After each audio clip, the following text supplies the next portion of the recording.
पीछे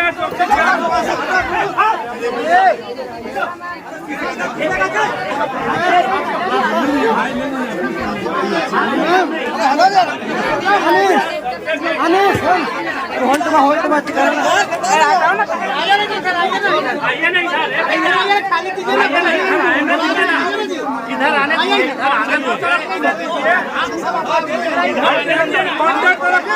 आइए इधर। अरे इधर आने दीजिए, इधर भी आने दीजिए। कोई सुनने के लिए तैयार है, लग रहा है कि आए थे जो गाँव नगर में यहाँ पे मार हो गया है। 11 बजे का टाइम था, 7-8 बजे आएंगे तो मार तो होना ही रहता है, क्योंकि यहाँ पे जनता का विश्वास टूट चुका था और लास्ट में आए 8 बजे तो मार तो होना जरूरी है।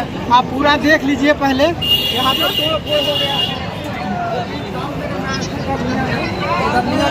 डमिया बाजार का इसी मॉल का मतलब उद्घाटन था, जो सामने आपने देख रहे हैं। और जो जनता में आक्रोश है वो एक बार थोड़ा सा दिखा दीजिए जनता में।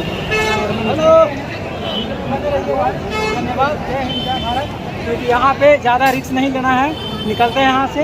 मार हो गया यहाँ पे ज़्यादा, ठीक है तो निकलते हैं। एक पुलिसकर्मी का भी कपार फट गया है, तो थोड़ा सा आप ध्यान दीजिएगा।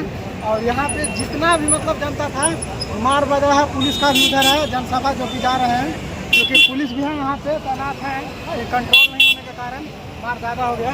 चलिए, जय हिंद जय भारत।